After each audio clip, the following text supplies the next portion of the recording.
friends, good morning to one and all.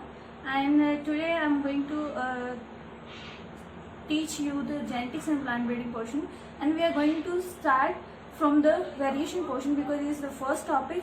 And in first lecture we are going to cover firstly the what is variation and related terms, all the terms, and after that we are going to study the pollination point and male sterility and self incompatibility.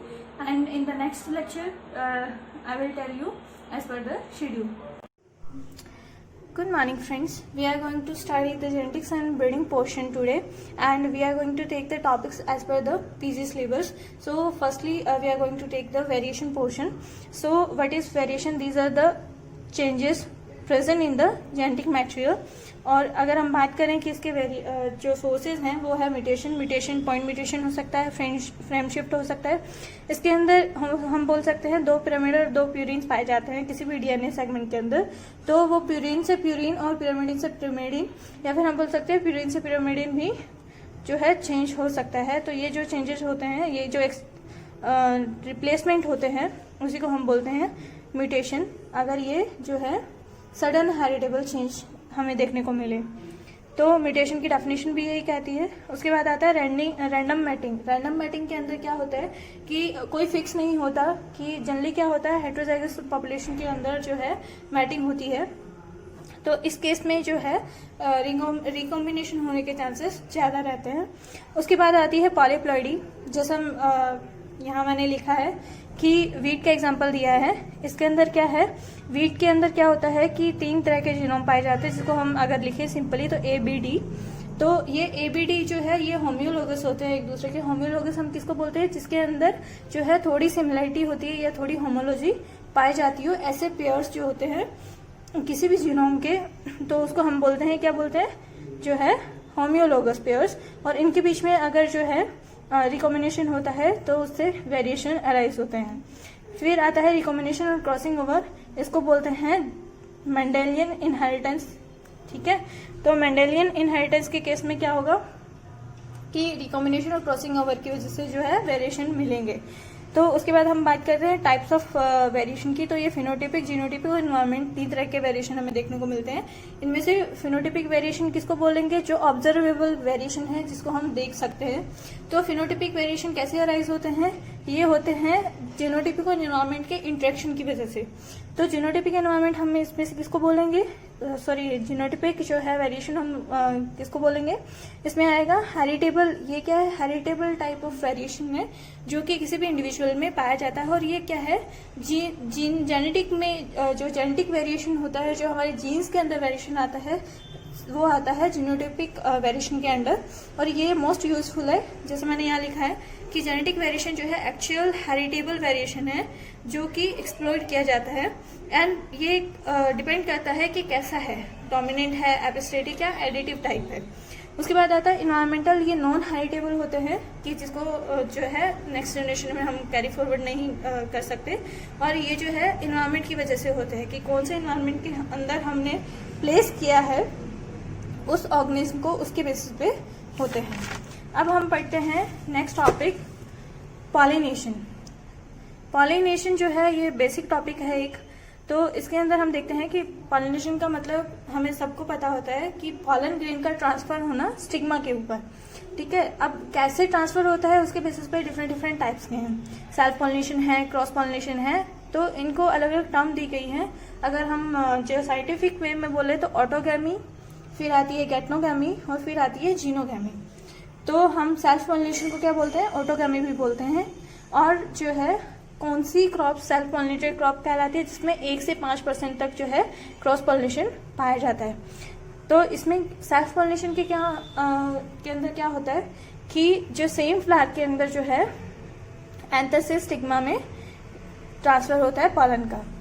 ठीक है, तो इसमें कुछ mechanism भी होते हैं जो promote करते हैं सेल्फ पॉलिनेशन को. तो उसमें जो है ये टर्म सारी पूछी जाती हैं पीजी एग्जामिनेशन में एज इट इज, कि अगर फ्लावर ओपन ही ना हो उस कंडीशन को कहते हैं क्लिस्टोगैमी. इसके मैंने एग्जांपल्स दी हैं, वीट, ऑट एंड बार्ले. उसके बाद अगर फ्लावर जो है पॉलिनेशन के बाद ओपन होता है तो वो कंडीशन आती है चास्मोगैमी. ये भी क्या है? सेल्फ फर्टिलाइजेशन को प्रमोट करता है। उसके बाद आती है होमोगैमी। होमोगैमी हम किसको बोलते हैं? होमोगैमी का मतलब होता है मेल और फीमेल दोनों जो है सेक्स ऑर्गन्स जो है वो सेम टाइम पे मैच्योर होते हैं। तो इसमें जो एग्जांपल है राइस एंड व्हीट। उसके बाद आता है बाइसेक्सुअलिटी, और ये कंडीशन बहुत इंपॉर्टेंट होती है। क्यों होती है? या हम बोलते हैं हर्माफ्रोडाइट पोर्शन। क्यों बोलते हैं इसको फ्लावर को हर्माफ्रोडाइट? क्योंकि इसमें मेल और फीमेल जो है दोनों एक ही फ्लावर में प्रेजेंट होना जरूरी होता है, और ये बहुत इंपॉर्टेंट पॉइंट है किसी भी सेल्फ पॉलिनेटेड क्रॉप के लिए। फिर आता है कुछ फ्लावर स्ट्रक्चर्स ऐसी होती हैं जो रिस्पॉन्सिबल होती हैं किसके लिए, कि वो सेल्फ फर्टिलाइजेशन को प्रमोट करे। तो इसमें क्या होता है, जैसे लेग्यूम्स में हम देखते हैं 5 पत्तियां पाई जाती हैं, जिसमें 2 छोटी जिसको हम कील बोलते हैं, फिर उसके ऊपर होती है रिंग्स, और उसके ऊपर सबसे बड़ी होती है स्टैंडर्ड। तो हम अगर स्ट्रक्चर अगर बनाएं तो ये होती है स्टैंडर्ड, इसके बाद होती है विंग्स, और उसके बाद होती है ये, इसको हम बोलते हैं कील, जो दोनों जुड़ी हुई होती हैं। तो ये जो है पूरे फ्लावर को घेरे रहती है, पूरे उसको पैक करके रखती है। तो इसकी वजह से जो है उसमें पॉलिनेशन अंदर ही हो जाता है। और बाइसेक्सुअलिटी कंडीशन भी इंपॉर्टेंट है जो कि लेग्यूम्स में पाई जाती है, जिसकी वजह से ये सेल्फ पॉलिनेटेड क्रॉप में आते हैं। उसके बाद आता है क्रॉस पॉलिनेशन, जो मैंने अभी आपको बताया, जीनोगैमी। तो इसके अंदर क्या है, पॉलन का ट्रांसफर होता है एक फ्लावर से, मतलब एक प्लांट के फ्लावर से दूसरे प्लांट के स्टिग्मा पे, क्योंकि इसमें क्या है डिफरेंट प्लांट्स इन्वॉल्व होते हैं। तो क्रॉस फर्टिलाइजेशन का एक और वे होता है, इसके अंदर हम बोलते हैं कि क्रॉस फर्टिलाइजेशन, देखने को क्रॉस फर्टिलाइजेशन हुआ तो उस केस में क्या होगा कि जैसे ये प्लांट है, अगर ये दूसरे प्लांट को जाके फर्टिलाइज करे तो उसको हम क्रॉस पॉलिनेशन या जीनोगैमी में रखते हैं। बट अगर ये जो प्लांट है इस पे 2 फ्लावर है, एक यहाँ है एक यहाँ है, तो ये फ्लावर अगर इसको पॉलिनेट करे तो उस केस में क्या होगा, उसको बोलते हैं गेटनोगैमी, जो टर्म मैंने आगे दी है। फिर आती है, जैसे हमने पहले बताया था कि सेल्फ पॉलिनेटेड क्रॉप्स के अंदर कि कौन सी क्रॉप्स होंगी जिनमें 1 से 5% तक क्रॉस पॉलिनेशन होता है, और इस केस में क्या होगा, मोर देन अगर 30% किसी भी क्रॉप में क्रॉस पॉलिनेशन पाया जाता है तो उसको हम क्रॉस पॉलिनेटेड क्रॉप कहते हैं। और बीच में एक कैटेगरी आती है ऑफन क्रॉस पॉलिनेटेड क्रॉप की, जिसके अंदर क्या होता है 5 से 30% अगर क्रॉस पॉलिनेशन पाया जाता हो तो उसको हम ऑफन क्रॉस पॉलिनेटेड क्रॉप कहते हैं। एग्जांपल है कॉटन, टोबैको, सीसम, सोगम, सेफ्लावर, और ये जो है एग्जांपल देके पूछे जाते हैं पीजी एग्जामिनेशन के अंदर। फिर आता है हमारा नेक्स्ट जो है मैकेनिज्म। तो जैसे हमने सेल्फ पॉलिनेटेड क्रॉप्स में पढ़ा था कि कौन से मैकेनिज्म प्रमोट करते हैं सेल्फ फर्टिलाइजेशन को उन क्रॉप्स के अंदर, तो यहाँ भी कुछ मैकेनिज्म है जो क्रॉस फर्टिलाइजेशन को प्रमोट करते हैं, जैसे डाइक्लाइनी या यूनिसेक्सुअलिटी कंडीशन। डाइक्लाइनी का मतलब क्या होगा, जिसमें या तो मेल या फीमेल पार्ट ही प्रेजेंट होता है एक फ्लावर के अंदर, तो उसमें यूनिसेक्सुअलिटी भी उसको हम बोलते हैं। ये 2 तरह का होता है कि मोनोशियस प्लांट और डायोशियस प्लांट। मोनोशियस प्लांट हम किसको बोलते हैं, जिसमें सेम प्लांट के ऊपर दोनों होंगे। जैसे हम मेज की बात करते हैं तो मेज का जो टिप होता है उसके ऊपर क्या होता है, ऐसे ऐसे टैसल्स होते हैं, और ये जो है ये होता है मेल फ्लावर्स। क्या होता है, मेल फ्लावर्स। और जब हम नीचे की बात करें तो यहाँ जो है कॉब होता है, इसको बोलते हैं कॉब। ये जो कॉब होता है ये होता है फीमेल पार्ट, तो इस कंडीशन को बोलते हैं मोनोशियस। अगर एक प्लांट के ऊपर सिर्फ मेल हो और दूसरे प्लांट पे सिर्फ फीमेल हो तो ऐसे जो प्लांट्स होते हैं उनको बोलते हैं डाइशियस प्लांट, क्योंकि वो डिफरेंट प्लांट्स के अंदर मेल और फीमेल पाए जाते हैं। जबकि मेज में कंडीशन कैसी होती है, सेम प्लांट है पर टिप पे मेल और जो है साइड में फीमेल पार्ट होता है, इसलिए जो है उस कंडीशन को बोलते हैं मोनोशियस। उसके बाद जो है आती है कंडीशन डाइकोगामी। डाइकोगामी के अंदर क्या होता है, मेल और फीमेल जो है वो डिफरेंट टाइम पे मैच्योर होते हैं, और इसमें अगर मेल पहले मैच्योर हुआ तो उस कंडीशन को बोलते हैं प्रोटेंट्री कंडीशन, जो मेज और सोगम में पाई जाती है। उसके बाद दूसरी कंडीशन आती है प्रोटोगाइनी, दैट मीन्स अगर फीमेल पार्ट पहले मैच्योर हो तो उसमें एग्जांपल आता है बाजरा का। फिर बात करते हैं हर्कोगैमी। हर्कोगैमी जो है ये भी टर्म पूछी जाती है। इसके अंदर क्या है कि जो स्ट्रक्चरल बैरियर प्रेजेंट होते हैं किसी भी मेल और फीमेल पार्ट के अंदर, तो हम क्या करते हैं कि इसमें देखते हैं कि स्टिग्मेटिक सरफेस जो होती है उसके ऊपर एक वैक्सी लेयर्स होती है जो कि है उसको पॉलन को फर्टिलाइज नहीं होने देती है, उसको जो है पेंट्रेट नहीं करने देती। तो ये कंडीशन पाई जाती है ल्यूसन के अंदर, ठीक है। तो ये क्या है, इस कंडीशन को कहते हैं हर्कोगैमी। उसके बाद आती है हेटेरोस्टाइली या हेटेरोगैमी जिसको हम बोलते हैं। तो ये इसमें जैसे मैंने एग्जांपल दिया था ब्रिंजल का, तो इस केस में क्या होता है, ट्राई स्टाइली पाई जाती है, जिसमें जो है लॉन्ग, मीडियम और शॉर्ट टाइप के जो है जो लेंथ के जो है एंथर्स प्रोड्यूस होते हैं। तो इसमें अगर बात करें मेल और फीमेल जो है वो डिफरेंट हाइट पे होते हैं, ठीक है। तो फिर हम बात करते हैं कुछ ऐसी कंडीशंस होती हैं, जैसे अगर जो है एंथर प्रेजेंट ही ना हो, अगर प्रेजेंट भी हो तो वो नॉन फंक्शनल हो, तो इस सिचुएशन को कहते हैं मेल स्टेरिलिटी। जो हम आगे पढ़ेंगे ये 3 तरह की होती है, cytoplasmic genetic male sterility, genetic male sterility और साइटोप्लाज्मिक मेल स्टेरिलिटी। फिर बात करते हैं सेल्फ इनकम्पेटिबिलिटी की। तो इस केस में क्या होता है, इसके एग्जाम्पल है ब्रासिका और निकोशियाना, जो मैं अभी आपको नेक्स्ट टॉपिक यही पढ़ाने वाली हूँ, सेल्फ इनकम्पेटिबिलिटी, क्योंकि इसके साथ ही कंप्लीट हो जाएगा तो आपको याद रहेगा। फिर जो है मोड ऑफ पॉलिनेशन अगर हमें पता हो और रिप्रोडक्शन हमें पता हो, तो उससे हम एक तो जेनेटिक कॉन्स्टिट्यूएंट पता लगा सकते हैं, क्योंकि क्रॉस पॉलिनेटेड क्रॉप्स क्या होती हैं, जल्दी हेट्रोजीनियस और हेट्रोजाइगस होती है, जबकि सेल्फ पॉलिनेटेड क्रॉप जल्दी होमोजीनियस और होमोजाइगस होती है। फिर ब्रीडिंग के गोल्स भी हम डिसाइड कर सकते हैं कि हमें वैरायटी डेवलप करनी है या फिर कोई हाइब्रिड के लिए जाना है, ऐसा, क्योंकि जनरली जो है सेल्फ पॉलिनेटेड क्रॉप में हाइब्रिड्स प्रोड्यूस नहीं किए जाते क्योंकि वो डिफिकल्ट होते हैं। फिर हम बात करते हैं ब्रीडिंग मेथड्स कौन से करने हैं। तो डिफरेंट जैसे सेल्फ पॉलिनेटेड के लिए, क्रॉस के लिए और जो क्लोनिंग के लिए डिफरेंट मेथड्स होते हैं, जो मैं आपको जो है ब्रीडिंग के पोर्शन में पढ़ाने वाली हूँ। तो गैटनोगैमी मैंने आपको बता ही दिया था कि transfer of pollen from one flower to the stigma of another flower but on the same plant. This is the main point जो आपको याद रखना है यहाँ। Now next one is the self incompatibility part. तो इसमें हम क्या पढ़ने वाले हैं, मैंने आपको बताया था कि इसमें जो है हम इसको कंटिन्यूएशन में ही ले रहे हैं ताकि आपको जल्दी याद हो जाए। तो सेल्फ इनकम्पेटिबिलिटी की केस में क्या होता है कि इनएबिलिटी होती है, पॉलन इज फंक्शनल बट वो जो है फर्टिलाइज नहीं कर पाता या सीड सेट नहीं कर पाता जब वो उसका सेल्फ पॉलिनेशन या सेल्फ फर्टिलाइजेशन करवाया जाए उस प्लांट का। तो उस केस में जो है क्या है, सेल्फ इनकम्पेटिबिलिटी कहा जाता है। ये जो है सबसे पहले रिपोर्ट किसने किया था, कॉलरेचर ने। उसके बाद टर्म दी थी स्टाउट के अंदर, स्टाउट ने इसकी टर्म दी थी। उसके बाद हम बात करते हैं कि इसके टाइप्स की।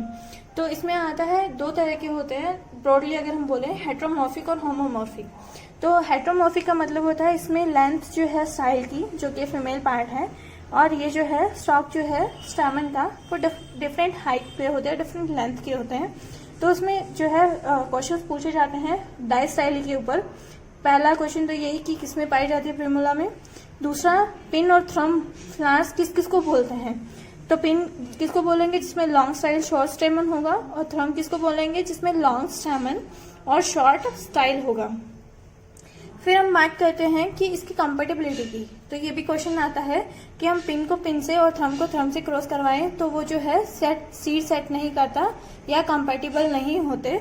और अगर हम क्रॉस करवाएं पिन और थ्रम का, या फिर रेसिप्रोकल हम क्रॉस करवाएं थ्रम इनटू पिन, तो उस केस में क्या होता है, कंपेटिबिलिटी देखी जाती है और सीड भी सेट होता है।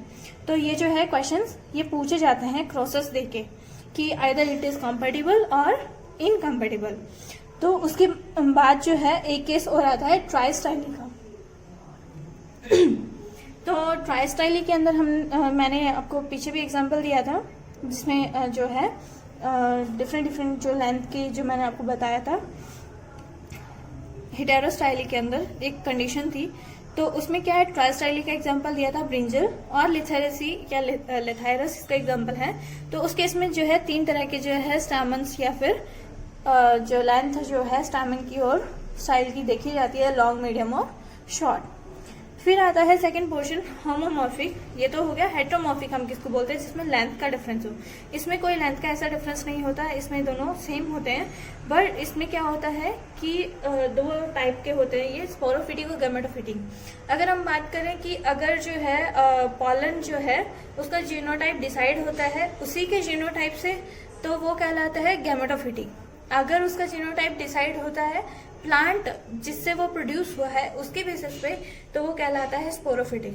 तो इसमें govern by the genotype the plant जिससे वो प्रोड्यूस हुआ, तो उसको बोलते हैं स्पोरोफिटिक। ये सबसे पहले ये क्वेश्चन पूछा जाता है कि ये सबसे पहले किसने रिपोर्ट किया था, तो ये हग्स एंड बैबकॉक ने, बैबकॉक करके एक साइंटिस्ट है जिन्होंने ये देखा था 1950 के अंदर क्रैपिस फोएटिडा के अंदर।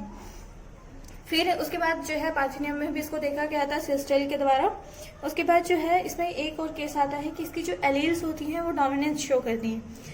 दोनों ही केसेस में क्या होता है, स्पोरोफिटिक और गैमेटोफिटिक के दोनों के केसेस में जो एलील्स होती हैं उसकी अगर हम बात करें तो इसमें single gene having multiple alleles, ये सिचुएशन होती है। कहने का मतलब जो हम डिनोट करते हैं एस से, एस जो एक सिंगल जीन है पर इसकी एलील्स अलग अलग होती है, S1, S2, S3 and like that.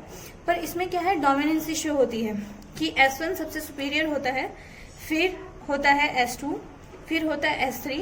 तो ऐसे ऐसे जो है इसकी हायरार्की बन जाती है, जैसे जैसे नंबर बढ़ता जाता है वैसे वैसे जो है वो रिसेसिव होता जाता है।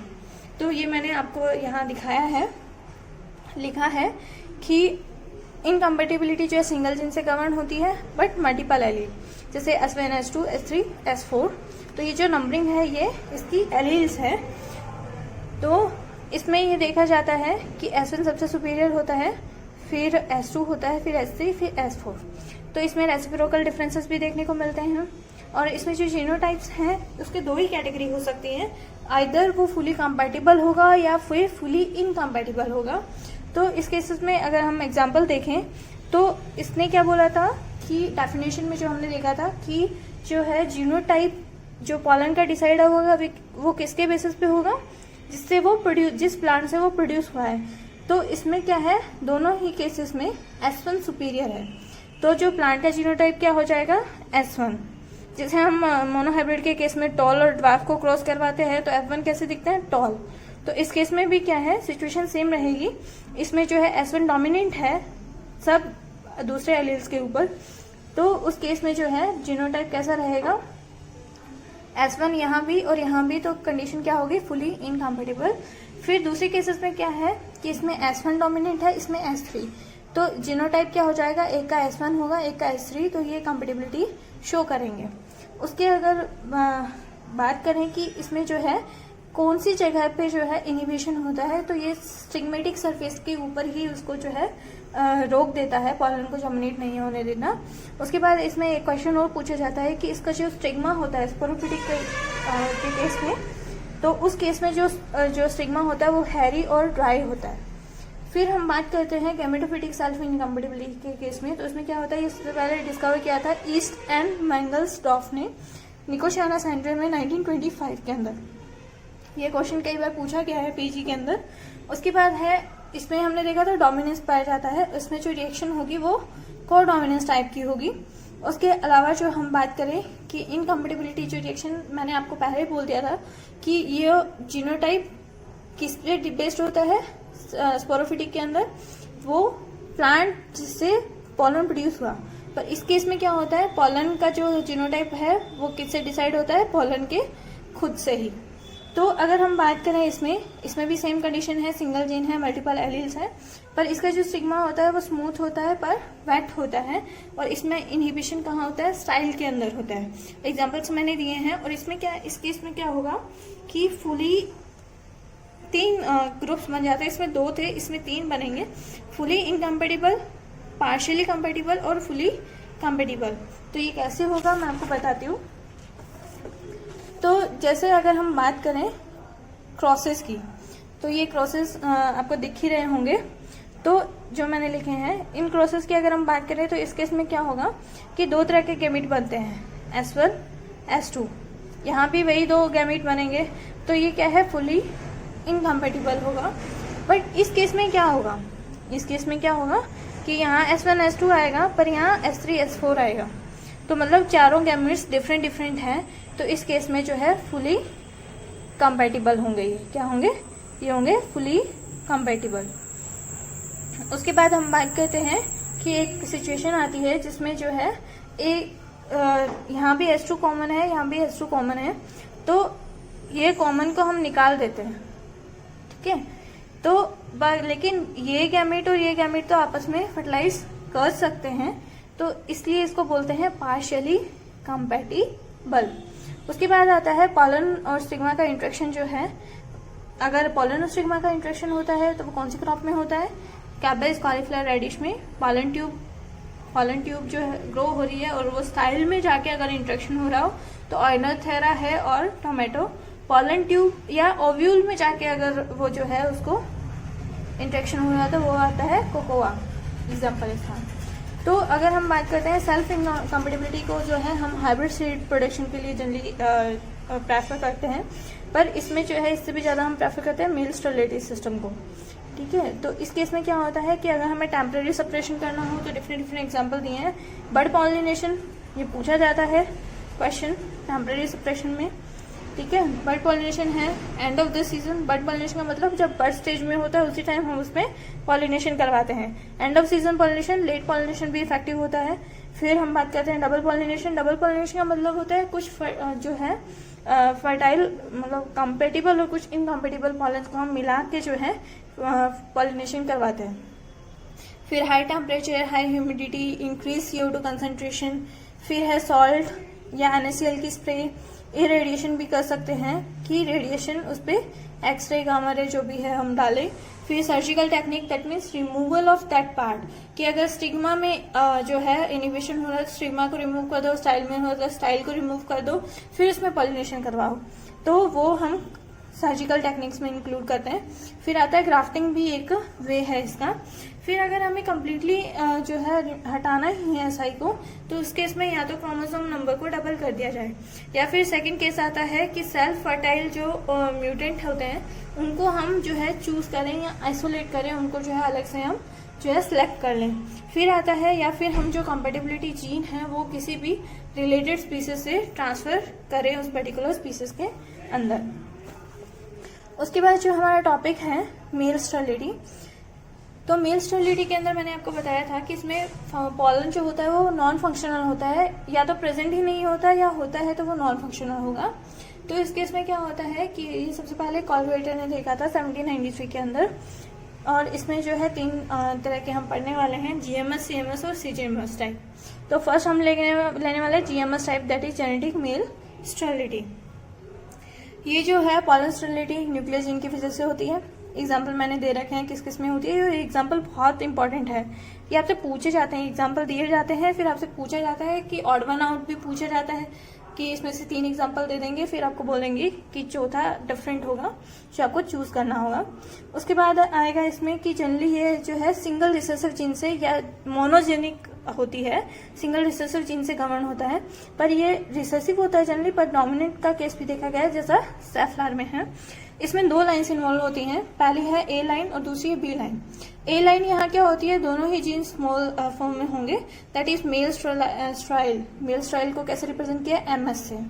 तो मेल स्ट्राइल लाइन है, ये जनरली फीमेल की तरह यूज की जाती है, और जो है B लाइन है वो मेल फर्टाइल होगी, जिसको मेल की तरह यूज किया जाता है इस केस में। इस केस में जो है एक जीन इसका डोमिनेंट होता है, दैट इज हेटेरोजाइगस कंडीशन में होता है। तो A और B लाइन यहाँ क्या होगी, आइसोजेनिक लाइन होगी, जिसमें एक जीन का डिफरेंस होगा, जो कि किसका है, कैपिटल MS का, क्योंकि ये क्या है हेटेरोजाइगस कंडीशन में है। तो इसमें जो है हम मेंटेन कैसे करते हैं, A लाइन को कैसे मेंटेन किया जाता है, तो B लाइन को मेंटेनर लाइन भी बोलते हैं। तो मेंटेन, ये A लाइन को मेंटेन करने के लिए काम आती है, क्योंकि ये खुद अपना सीड प्रोड्यूस नहीं कर सकती, तो इसको इन दोनों को क्रॉस करवाया जाता है ताकि A लाइन जो है आगे हम मल्टीप्लाई कर सकें। तो उस केस में क्या होगा कि जो B लाइन है हमारी, तो वो कैसे होगी, हेटेरोजाइगस। तो हेटेरोजाइगस आइसोजेनिक लाइन से क्रॉस करवाने पे ही जो है हम मेंटेन कर सकते हैं A को, तो ये क्वेश्चन पूछा जाता है। फिर है आइसोजेनिक लाइन, मैंने बोला कि सिंगल जीन डिफरेंस की जो लाइंस होती हैं, जैसे यहाँ सिर्फ एक जीन का डिफरेंस है तो उनको आइसोजेनिक लाइंस बोलते हैं। फिर हम बात करते हैं कि डिफरेंट टाइप्स आते हैं जेनेटिक मेल स्टेरिलिटी के अंदर। तो जैसे TGMS जो थर्मोसेंसिटिव जेनेटिक मेल स्टेरिलिटी है, एग्जांपल राइस के ही आएंगे इसमें, क्योंकि जनरली राइस में ही देखी गई है।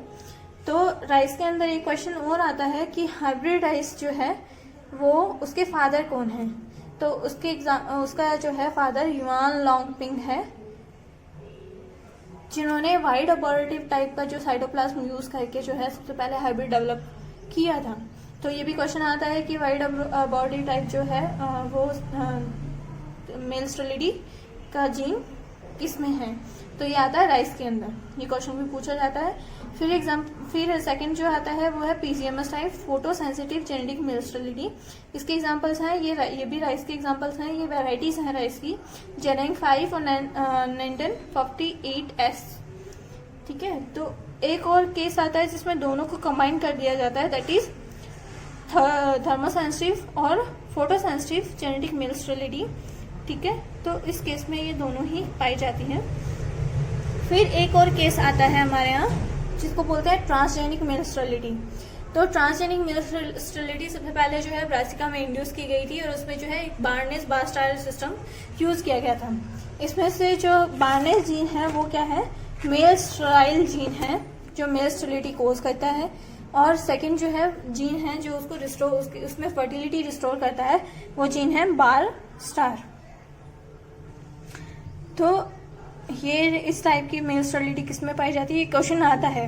बार्नेस किस टाइप का है, बारस्टार किस टाइप का है, तो बारस्टार जीन जो होगा वो फर्टिलिटी रिस्टोरर जीन है, और बार्नेस जीन है वो मेल स्टेरिलिटी कोज करता है, मेल स्टेरिलिटी प्रोड्यूस करता है। तो हम जो है अगर बात करें जेनेटिक मेल स्टेरिलिटी को हम कैसे मेंटेन कर सकते हैं, तो मैंने आपको बताया था कि ए लाइन और बी लाइन का क्रॉस करवा दीजिए, तो क्रॉस करवाने पे हमें क्या है 50-50% मिलेगा। 50% क्यों मिलेगा, क्योंकि इस केस में क्या होता है MS, स्मॉल MS होता है ए लाइन के केस में, और बी लाइन के केस में क्या होता है, ये सिचुएशन होती है। तो ये कैसा होगा, एक टेस्ट क्रॉस जैसा होगा, जैसा हम टेस्ट क्रॉस करते हैं वैसे सिचुएशन हो गई। तो उसमें कुछ प्लांट्स ऐसे होंगे जो फर्टाइल होंगे, कुछ प्लांट ऐसे होंगे जो स्ट्राइल होंगे, 1:1 के रेशियो, मतलब जिसको बोलते हैं 50-50 रेशियो। तो उस केस में जो है हमें 50-50 प्लांट मिलते हैं जो 50% टाइल होते हैं, 50% स्ट्राइल होते हैं, और स्ट्राइल को हम हाइब्रिड सीड प्रोडक्शन में यूज करते हैं। उसको जो है जो फर्टाइल जो स्ट्राइल होता है उसको हम किसी भी इनब्रेड के साथ क्रॉस करवा के हाइब्रिड प्रोड्यूस करते हैं। उसके बाद जो बी लाइन को हम कैसे मेंटेन करेंगे, बी लाइन को हम मेंटेन करते हैं सेल्फिंग से, कि खुद से ही क्रॉस करवा के B into B, जिसको हम बोल सकते हैं B line into B line, selfing करवा के हम जो है इसको मेंटेन करते हैं। फिर सेकंड जो केस आता है मेल स्टेरिलिटी का, वो है साइटोप्लाज्मिक। तो साइटोप्लाज्मिक मेल स्टेरिलिटी जो है ये प्लाज्मा जीन से गवर्न होती है। जनरली वेजिटेटिवली प्रोपेगेटेड क्रॉप्स में इसको देखा जाता है। इसमें भी 2 लाइन सिस्टम होता है, पर इसमें क्या होता है, एक ए लाइन होती है जिसमें स्ट्राइल जो है साइटोप्लाज्म पाया जाता है, और जो है सेकंड बी लाइन होती है जिसमें जो साइटोप्लाज्म होता है वो फर्टाइल देखा जाता है। पर यहाँ जो है ये फर्टिलिटी को रिस्टोर नहीं करता, सीड प्रोड्यूस करवाता है, पर ये फर्टिलिटी को रिस्टोर नहीं करता।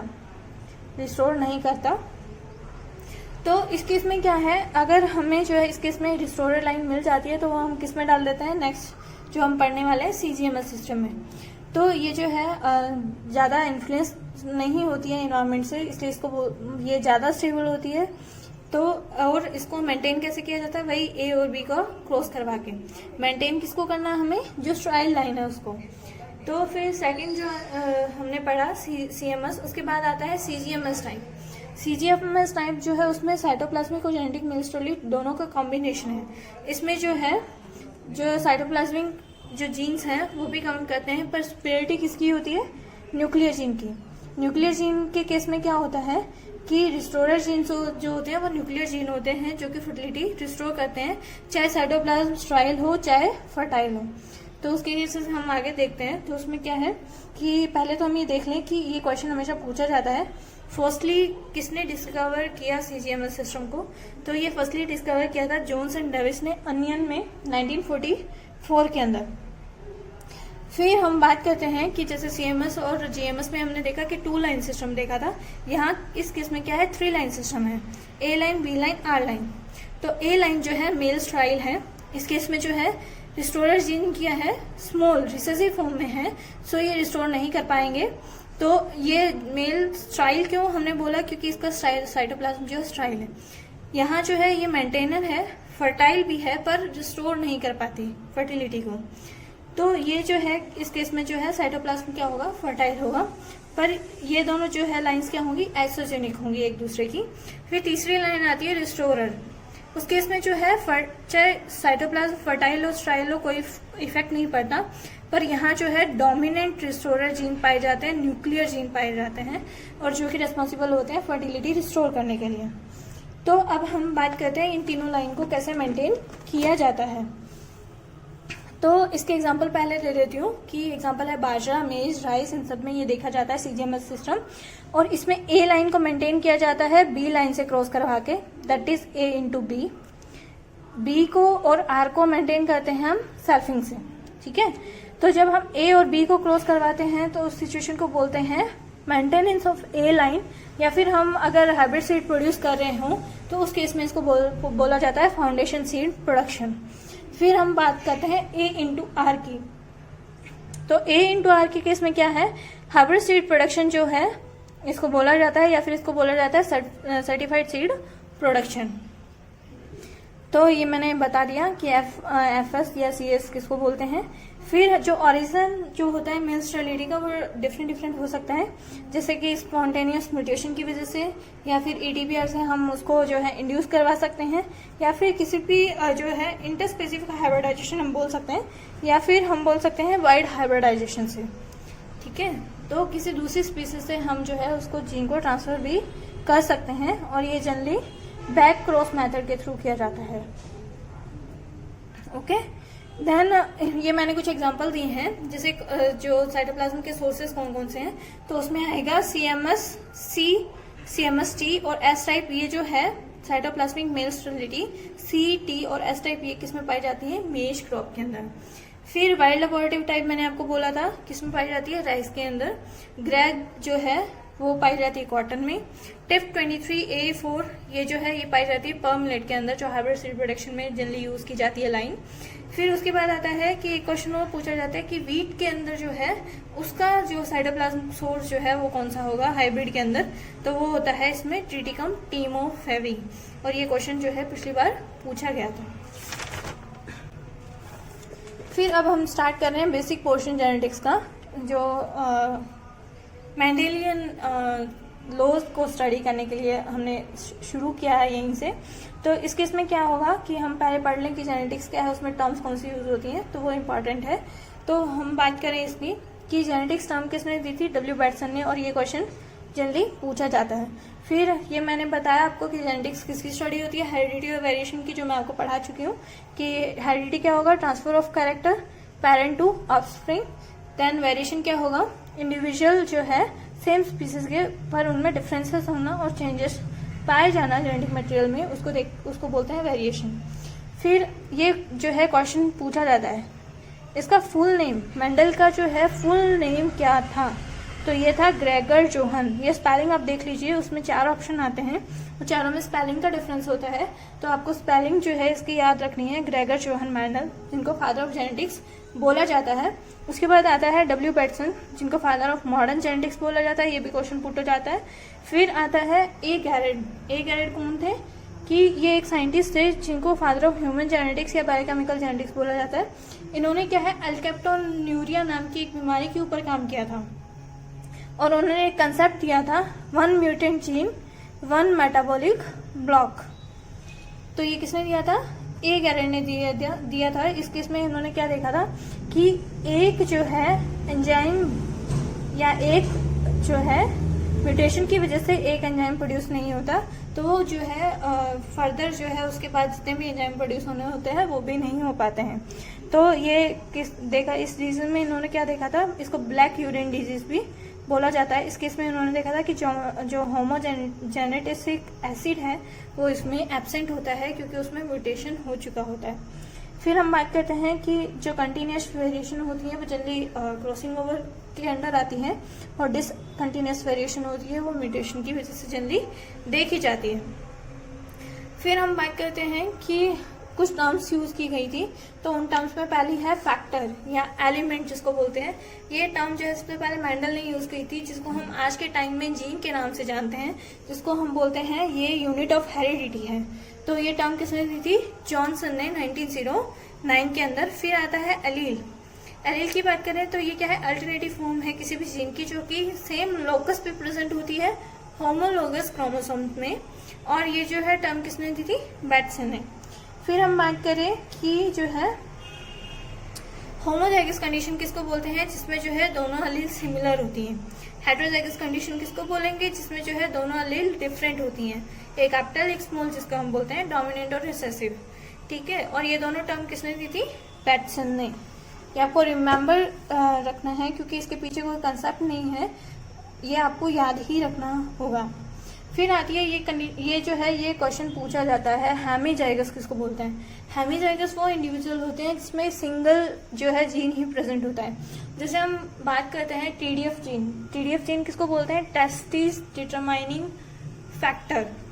तो ये जीन जो है ये वाई क्रोमोसोम पे पाया जाता है, और जो है नॉन होमोलोगस पार्ट होता है किसका, एक्स क्रोमोसोम का। मतलब वो जीन जो है एक्स क्रोमोसोम पे प्रेजेंट नहीं होता, सिर्फ वाई पे पाया जाता है। तो इस केस में जब मेल की बात करें तो वो क्या होता है, इस जीन के लिए वो क्या है, हेमीजाइगस कंडीशन में होता है, क्योंकि वो वाई के ऊपर जो है वो जीन एब्सेंट होता है, इसलिए क्योंकि उसका सिंगल पेयर ही प्रेजेंट होता है। फिर फिनोटाइप हम किसको बोलते हैं, आउटर अपीयरेंस, और जीनोटाइप जो उसका जेनेटिक कॉन्स्टिट्यूशन होता है किसी भी ऑर्गेनिज्म का। तो ये टर्म्स दोनों किसने दी थी, जॉनसन ने। जीन टर्म भी किसने दी थी, जॉनसन ने। फिर आती है एक टर्म फिनोकॉपी, किसको बोलते हैं। फिनोकॉपी का मतलब होता है कि जब हम दो जीनोटाइप को, जो दो डिफरेंट जीनोटाइप हैं, उनको जब हम डिफरेंट इन्वायरमेंट में रखेंगे तो वो सेम फिनोटाइप प्रोड्यूस करता है। एग्जांपल देती हूँ आपको कि एक टॉल प्लांट है, क्या है, एक जो है टॉल प्लांट है, तो टॉल प्लांट के केस में क्या हुआ, दूसरा क्या है, ड्वार्फ है, पर हम उसको क्या है, इन्वायरमेंट उसका चेंज करके उसको Ga3 हम प्रोवाइड करते हैं, तो वो भी क्या है, टॉल हो जाता है। तो अब ये भी टॉल है और ये भी टॉल है, पर एक्चुअली ये क्या था, ड्वार्फ था।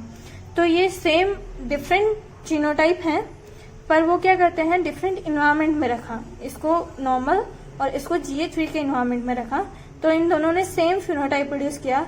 तो इस सिचुएशन को बोलते हैं फिनोकॉपी। फिर नेक्स्ट आता है हाइब्रिड विगर और हेट्रोसिस, जिसमें हम बोल सकते हैं कि F1 जो होता है वो सुपीरियर होता है दोनों पेरेंट के ऊपर। ठीक है, और उस केस में एक ये किसकी वजह से होता है, हेट्रोजाइगोसिटी की वजह से ऐसा होता है। पर जब हम होमोजाइगोसिटी या सेल्फिंग करवाते हैं तो उस केस में क्या होता है, डिक्रीज इन विगर अगर देखा जाए तो उस केस को कहते हैं क्या कहेंगे हम, इनब्रीडिंग डिप्रेशन। फिर आता है ट्रांसग्रेसिव सेग्रीगेट, एक टर्म है जो मैंने यहाँ दिया है और ये पूछा भी जाता है, जब क्या है F2 जो है वो सुपीरियर हो दोनों पेरेंट के ऊपर, मतलब हो सकता है कि वो जो है इस पेरेंट के भी सुपीरियर हो या फिर इस पेरेंट के सुपीरियर हो सकता है, दोनों में से किसी भी तरफ अगर वो सुपीरियर है तो उसके इसको बोलेंगे ट्रांसग्रेसिव सेग्रीगेंट्स। फिर हम बात करते हैं मेंडल के लॉज की। तो सबसे पहले हम मेंडल की बात करेंगे। मेंडल ने जिस जर्नल में अपना जो है ये एक्सपेरिमेंट दिया था उसका जो है नाम था नेचुरल हिस्ट्री सोसाइटी ऑफ बर्नो। उसके बाद ये पब्लिश कब हुआ था, 1866 के अंदर। इन्होंने वर्क कब स्टार्ट किया था, 1856 to 57, और कब तक किया था, 7 साल किया था, 65 तक। ओके, फिर उसके बाद आता है कि कार्ल कॉरेंस, ह्यूगो देवरेज और इरिन वन टशमार्क ससेंज, ये 3 ऐसे साइंटिस्ट थे जिन्होंने मेंडल की वर्क को वापस डिस्कवर किया था, इसलिए इसको बोला जाता है री discovery of the work, Mendel's work या मेंडल्स लॉज। उसमें से जो कार्ल कॉरेंस थे उन्होंने क्या किया था, मेंडल ने क्या डिफरेंट पोस्टुलेट दिए थे, तो उन पोस्टुलेट को यूज करके जो है कार्ल कॉरेंस ने जो है 2 लॉज बना दिए। पहला लॉ था law of segregation, second law जो उन्होंने दिया वो था लॉ ऑफ इंडिपेंडेंट असॉर्टमेंट, और आज के टाइम में जो है इनको इन्हीं मेंडल के लॉज के नाम से जाना जाता है। तो मेंडल जो है वो जो है उसका वर्क जो है रिकॉग्नाइज क्यों नहीं किया गया जब मेंडल जिंदा था तब, उसके बाद उसकी रिडिस्कवरी क्यों हुई। तो उस केस में क्या है कि जब मेंडल के टाइम में क्या था कि जो है बायोलॉजी की जितनी भी प्रॉब्लम्स होती थी उसको सिंपली देखा जाता था, कोई भी उसको मैथमेटिकली जो है सॉल्व नहीं कर पाया। सबसे पहले ये किसने मैथमेटिक्स का यूज किया था, मेंडल ने बायोलॉजी की प्रॉब्लम को सॉल्व करने के लिए, जो कि दूसरे साइंटिस्ट को अच्छा नहीं लगा, तो इसलिए एक तो इसको देखा नहीं गया। फिर सेकंड क्या था क्योंकि ज़्यादातर साइंटिस्ट उस मैथमेटिक्स को समझ ही नहीं पाए थे।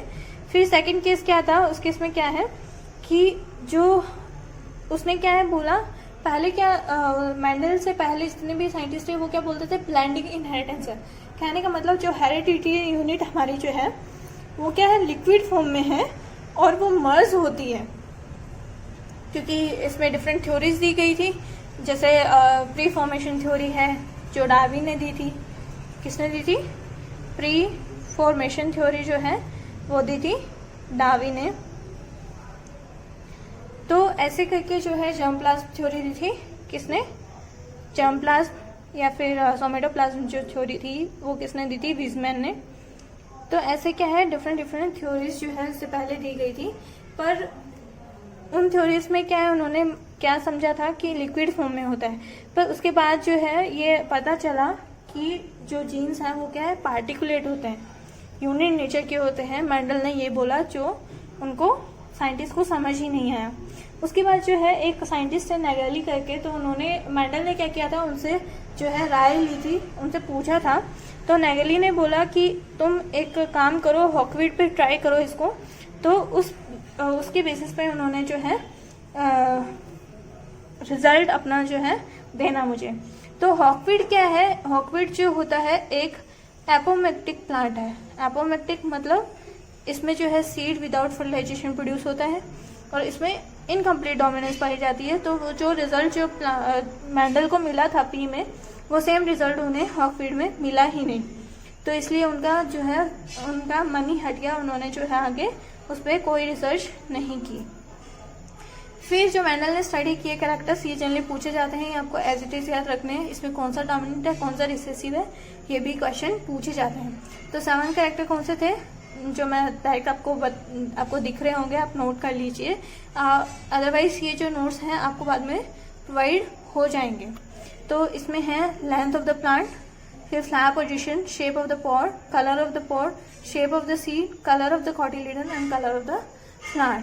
तो ये जितने भी 7 कैरेक्टर थे ये टोटल 4 क्रोमोसोम पे देखे गए थे। पहले जो 3 है वो 4th नंबर ऑफ क्रोमोसोम पे थे। जो ये है 4th number, colour of pod ये 5th पे था और शेप ऑफ सीड ये 7th नंबर ऑफ क्रोमोसोम पे था और colour of cotyledon, colour of flower ये 1st क्रोमोसोम पे था। तो ये टोटल 4 क्रोमोसोम इन्वॉल्व थे जो 7 कैरेक्टर उन्होंने स्टडी किए उसमें। तो इसमें और भी 2 टर्म आती है, इमैस्कुलेशन और बैगिंग। ये भी क्वेश्चन आता है। इमैस्कुलेशन का मतलब होता है removal of anther from a bisexual flower, जो कि किस लिए किया जाता है? Prevent selfing. फिर जो सेकंड आता है बैगिंग, ये किस लिए? टू प्रिवेंट क्रॉस फर्टिलाइजेशन, क्योंकि हमने जो इमैस्कुलेट किया है प्लांट वो किसी जो है अनवांटेड पोलन से जो फर्टिलाइज ना हो जाए, इसलिए हम उसकी क्या है बैगिंग कर देते हैं। तो ये क्रॉस फर्टिलाइजेशन को प्रिवेंट करने के लिए होता है और ये सेल्फिंग को प्रिवेंट करने के लिए होता है। फिर हम बात करते हैं मोनोहाइब्रिड क्रॉस की। तो मोनोहाइब्रिड के क्रॉस के केस में क्या होता है, इसमें हम सिर्फ एक सिंगल कैरेक्टर की जो है इनहेरिटेंस पैटर्न स्टडी करते हैं। जैसे यहाँ मैंने टॉल एंड ड्वार्फ लिखा है, टॉल और ड्वार्फ प्लांट, और इसमें क्या है जो है क्रॉस करवाया मेंडल ने, जो है टॉल और ड्वार्फ दोनों होमोजाइगस कंडीशन में थे, प्योर थे, उन दोनों को क्रॉस करवाया, उसको F1 जो मिले, F1 किसको बोलते हैं? First filial generation. तो उसको जो है मिला वो था टॉल प्लांट्स। फिर उसने क्या है उसकी सेल्फिंग करवा के देखा कि क्या होगा आगे।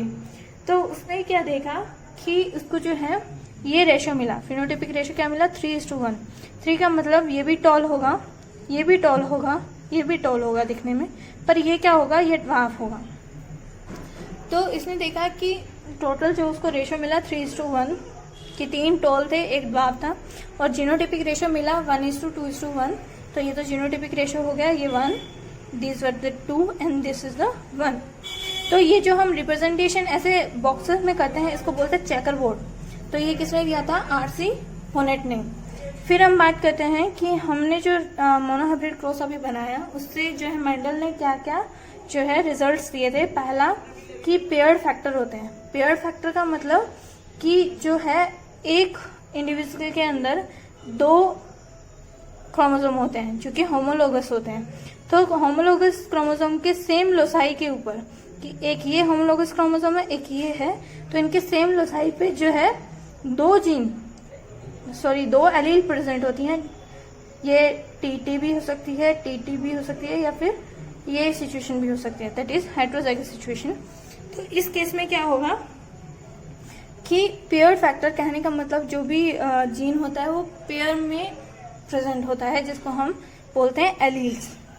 फिर हम बात करते हैं पोस्टुलेट ऑफ डोमिनेंस, कहने का मतलब इसके अगर हम बात करें मोनोहाइब्रिड के क्रॉस में, तो उस केस में उन्होंने कहा कि अगर जो है F1 में अगर वो खुद को एक्सप्रेस कर पा रहा है तो वो क्या कहलाएगा, डोमिनेंट।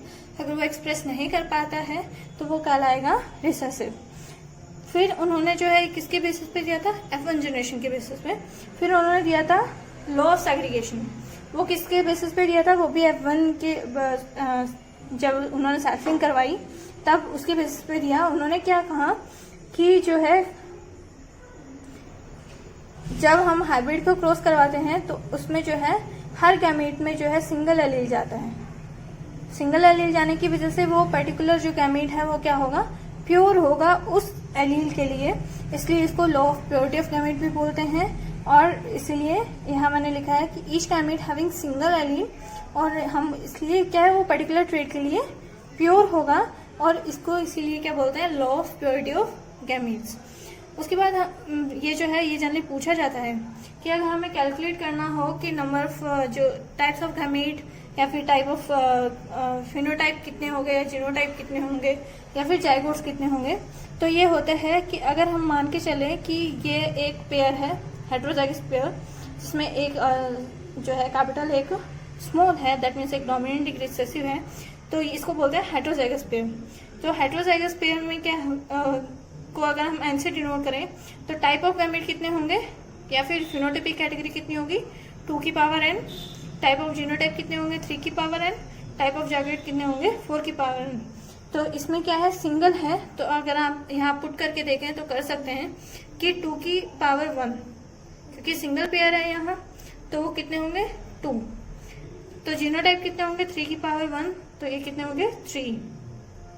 नंबर ऑफ जाइगोट 4 की पावर 1, तो कितने होंगे, 4, 1 2 3 4।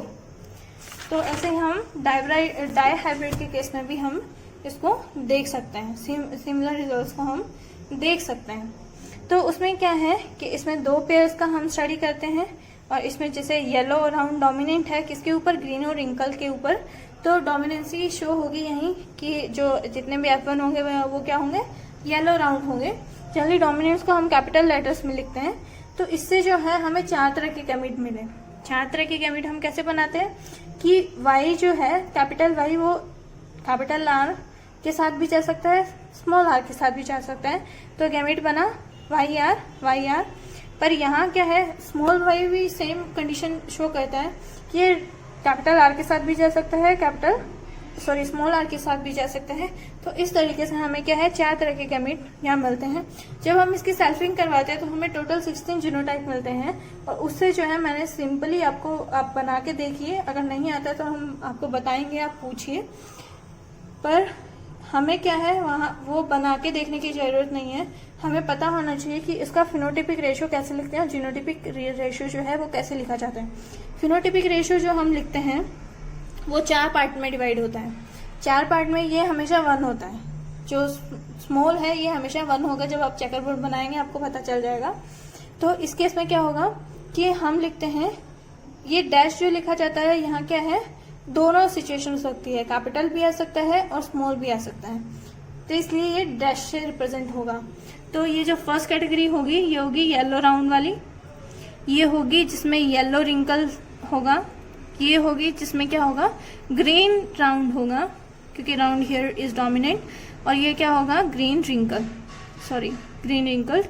तो ये जो है कैटेगरी को ऐसे लिखा जाता है जिसमें यहाँ 2 डैश होते हैं, यहाँ y वेरिएबल होता है, यहाँ r वेरिएबल होता है और यहाँ कोई भी वेरिएबल नहीं होता है। तो इस केस में क्या होगा यहाँ कि जो रेशो होगा वो होगा 9:3:3:1, और ये आपको याद रखना है, ठीक है, ये आपको क्या है याद रखना है। तो इस केस में जो है कैटेगरीज आपको मैंने बता दी किस केस में क्या होगा, और इसमें जो जीनोटाइपिक रेशियो होता है वो जो है वो डिवाइड होता है किस केस में, जिसको बोलते हैं 12, 24 और 3 तो हमेशा जैसे 1:2 के फॉर्म में डिवाइड होता है, तो 1:2, 1:2 और 1। तो ये आप रिमेंबर रखें या फिर आप चेकर बोर्ड बना के भी देख सकते हैं, तो आपको इजीली समझ में आ जाएगा कि ये जीनोटाइपिक रेशियो ऐसा क्यों आया है। अगर मैं बताऊं तो आपको बता सकती हूँ। तो इसमें जो 1 जो होगा वो कैसा होगा, ऐसा होगा, जिसमें सब डोमिनेंट होंगे। जो सेकंड होगा उस केस में क्या होगा, ये सिचुएशन होगी। जो थर्ड है 2, उस केस में क्या होगा, वाई डोमिनेंट होगा पर आर जो स्मॉल होगा। और जो थर्ड केस, जो 4 वाला केस है, उस केस में क्या होगा कि हाइब्रिड का केस होगा। जैसे हाइब्रिड में जो हमने F1 देखा था वैसा केस होगा। तो उसमें ये होगा तो येलो राउंड ही, पर इसमें जो 4 जो है ऐसे होंगे। तो आप जब चेकर बोर्ड बनाएंगे आपको पता चल जाएगा कि ये डिवीजन कैसे किया गया है। फिर हम बात करें कि इसके बेसिस पे कंक्लूजन क्या दिया था जो है मैंडल ने। तो इसने बोला कि ये मैंने जैसे आपको बताया कि ये जो है वाई की टेंडेंसी होती है कि वो चाहे आर के साथ जाए, कैपिटल आर के साथ या स्मॉल आर के साथ। यहाँ भी स्मॉल वाई भी ऐसे ही जाता है, कैपिटल आर के साथ भी जा सकता है, स्मॉल आर के साथ भी जा सकता है। तो इस केसेस में क्या होगा, इन दोनों केसेस में, कि ये जो जाना है वाई का आर के साथ, ये इंडिपेंडेंट होता है। ये क्या है, अपनी मर्जी से आर के साथ भी जाएगा, आर के साथ भी जाएगा। तो इसीलिए इसको क्या बोलते हैं कि जो है ईच एलील जो है कैरेक्टर की, उसकी टेंडेंसी होती है कि वो किसके साथ जाएगा। इसी को क्या यहाँ बोला गया था, लॉ ऑफ इंडिपेंडेंट असॉर्टमेंट, कि इसका जो इनहेरिटेंस है वो किसी पे डिपेंडेंट नहीं है, ये रैंडमली किसी के साथ भी जो है अपनी पेयरिंग कर सकता है। फिर कुछ टर्मिनोलॉजीज यहाँ आती हैं, जैसे बैक क्रॉस। जब हम F1 जो है, हमें जो F1 इंडिविजुअल मिला था, F1 को जब हम किसी भी पेरेंट से क्रॉस करवाएं तो उस सिचुएशन को बोलते हैं बैक क्रॉस। अगर हम F1 को क्रॉस करवाएं डोमिनेंट पेरेंट से तो उस केस में इसको बोला जाता है आउट क्रॉस। और जो है अगर हम जो है F1 को क्रॉस करवाएं हमारे रिसेसिव पेरेंट से तो उस केस को क्या बोलेंगे हम, टेस्ट क्रॉस। और टेस्ट क्रॉस किसके लिए रिस्पॉन्सिबल होता है, जब हमें चेक करना हो कि जो हमारा F1 का जो जीनोटाइप है वो कैसा है। तो ये मैंडल ने भी किया था। उसके बाद मैंडल ने एक चीज और देखी थी, मैंने आपको टेस्ट क्रॉस लिखा है और इसका रेशियो पूछा जाता है। टेस्ट क्रॉस का रेशियो जो मोनो हाइब्रिड के केस में कितना होता है, 1:1। बट डाई हाइब्रिड के केस में कैसा होगा, 1:1:1:1। ये जब आप प्रोसेस बनाएंगे तो अपने आप आपको पता चल जाएगा। फिर आता है रेसिप्रोकल क्रॉस के क्रॉस कौन सा होता है। तो इसमें क्या होता है कि अगर हम बात करें, एक ए पेरेंट है, एक बी पेरेंट है, एक क्रॉस तो हमने ये बनाया, फिर दूसरी बार हम क्या करते हैं, ऐसे लेते हैं। जल्दी हम जो पहले लिखते हैं वो क्या होती है, फीमेल, और जो दोबारा लिखते हैं जो राइट हैंड साइड पे लिखा जाता है तो वो होता है मेल। तो ये हमारी ये फीमेल और ये हुआ मेल। तो पहले हम ए पेरेंट को एज अ फीमेल लेते हैं और दूसरे क्रॉस में हम बी को एज अ फीमेल लेते हैं, और ये जो पेयर बनता है इस पेयर को बोलते हैं रेसिप्रोकल क्रॉस। ये मैंडल ने देखा था कि कोई रेसिप्रोकल डिफरेंस तो नहीं आ रहा, क्योंकि कई बार क्या होता है कि साइटोप्लाज्मिक मेल इनहेरिटेंस होती है, उसमें मैटरनल इनहेरिटेंस होती है। कहने का मतलब कि जो फीमेल है उसी से साइटोप्लाज्म आता है, जो रिस्पॉन्सिबल होता है किसके लिए, साइटोप्लाज्मिक इनहेरिटेंस के लिए। तो अगर रेसिप्रोकल डिफरेंस हमें देखने को मिलता है तो ये साइटोप्लाज्मिक इनहेरिटेंस हो सकता है। इसीलिए जो है मैंडल को ऐसा कुछ नहीं मिला, तो उसको जो है फर्दर स्टडी करने का भी कोई वे नहीं मिला।